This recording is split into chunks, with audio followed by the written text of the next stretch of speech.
Bonjour et bienvenue à cette vidéo.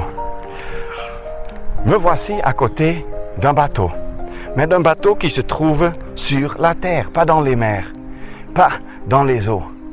C'est un peu bizarre et semble-t-il que c'est déjà là depuis un bon bout de temps.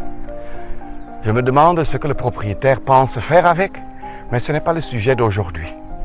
Parce que ce bateau, placé au sol, m'a rappelé un bateau dans la Bible. Et c'est un bateau très intéressant qui est appelé l'arche. L'arche de Noé, parce que c'est Noé avec ses 3 fils qui a construit cela. Pas en métal, mais en bois. Et c'était un énorme bateau, impressionnant. Et c'était fait pendant 120 ans. Noé et ses fils ont vécu beaucoup plus longuement que nous aujourd'hui. Et ils ont pris ce temps-là. Ils ont eu ce temps-là. Dieu les avait avertis. Dieu avait averti et informé Noé de ce que un déluge, une catastrophe allait venir. Une inondation comme il n'y en a plus jamais eu. Dans le monde entier, sur l'entité de la terre, partout.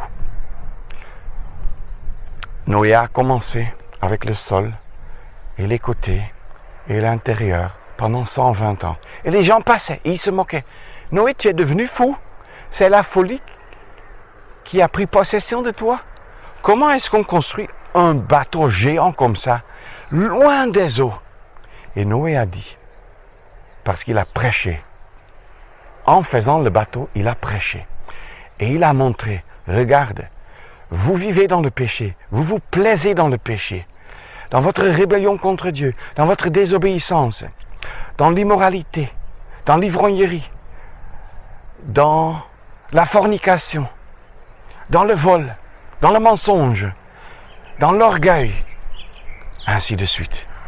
Mais sachez que vous devez rendre compte à votre Dieu créateur, au seul Dieu vivant et vrai. Vous aurez à rendre compte d'ici peu. Les gens se sont moqués de lui. Ah, Noé, on est très bien. Regarde-nous, comment on se plaît dans la vie. Noé a dit, vous allez rendre compte à votre Dieu. Il l'a dit peut-être par les paroles, mais surtout en construisant le bateau, qui était un signe avertisseur de ce que le déluge, cette grande inondation allait venir. Et les gens se sont moqués. Mais un jour, les animaux sont venus, 2 à 2. Et finalement, ils sont entrés dans l'arche. Et puis Noé, ses 3 fils, son épouse et ses 3 belles-filles sont entrés dans l'arche. Il y avait amplement place, beaucoup de place encore, pour plusieurs gens. Mais tout le monde s'est moqué. Regarde, maintenant, tu n'as pas seulement construit l'arche, ton grand bateau là, mais tu y entres.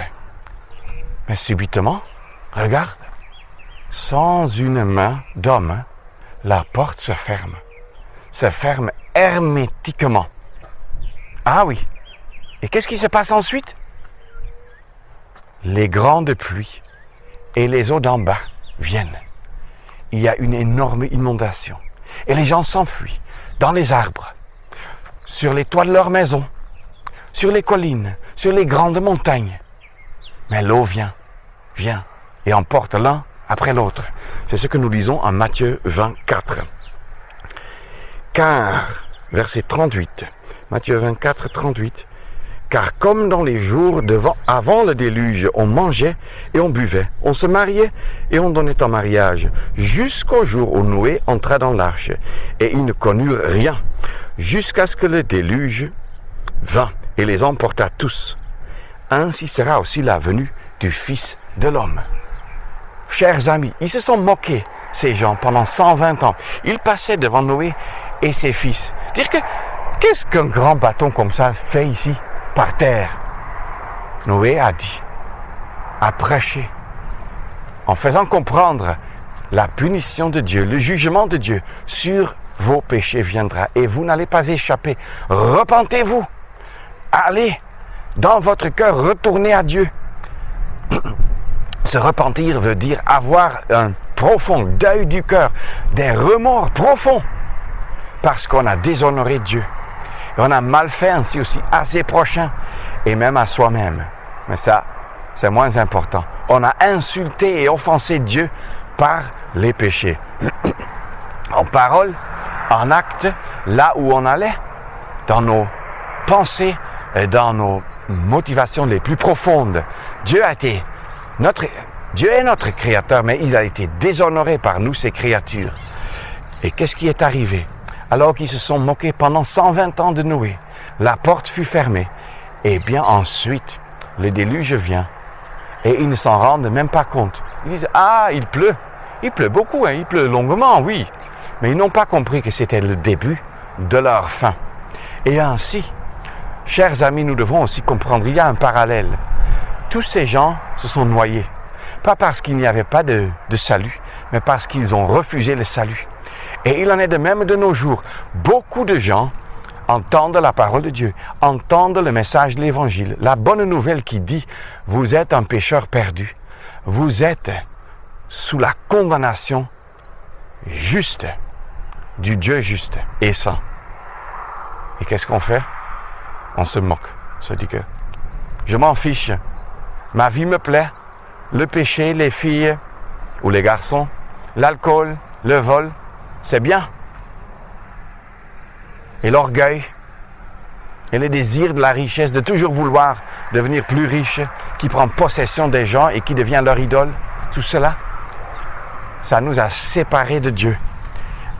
Et pour que nous puissions entrer par la porte, il nous faut être réconciliés avec Dieu, avoir la paix avec Dieu. Et cette paix, nous ne pouvons pas la faire par nos propres œuvres, par la religion, par les actes, par les bonnes œuvres. Parce que nos bonnes œuvres même ne valent rien du tout devant Dieu, en elles-mêmes, et surtout pas pour nous sauver. Quand on est sauvé, on veut faire les bonnes œuvres pour glorifier Dieu. Mais ça, c'est autre chose. Alors, dans ce temps de Noé, il y a eu la prédication, l'avertissement que le jugement viendra. Il y a eu le mépris, le jugement est venu. Il y a eu la mort. C'est ça. Et il y a le parallèle avec nous.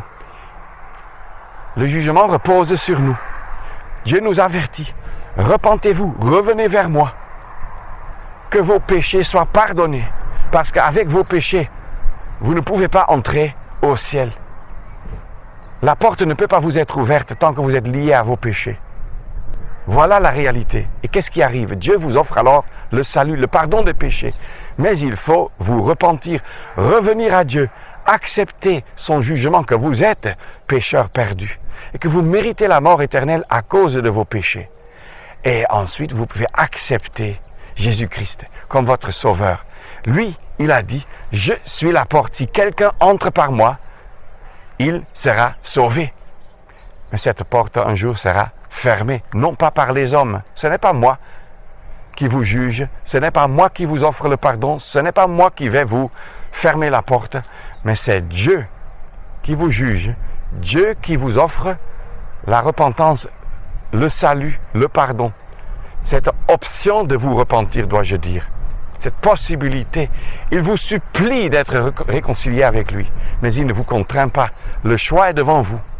Mais sachez que si vous ne vous repentissez pas et ne croyez pas à l'Évangile, la porte vous sera fermée. Pas la porte pour entrer dans le bateau en vue de l'inondation qui va venir. Ça, ce n'est pas le cas. Mais la porte. Jésus est la porte. Il est encore ouverte. Il est encore ouvert pour vous aujourd'hui. Revenez à lui, s'il vous plaît. Il est digne de votre foi, de votre confiance.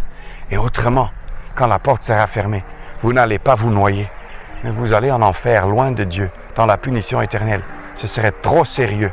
S'il vous plaît, croyez à l'Évangile. Aujourd'hui même, croyez en Jésus-Christ et vous serez sauvés, dit la parole de Dieu. Merci.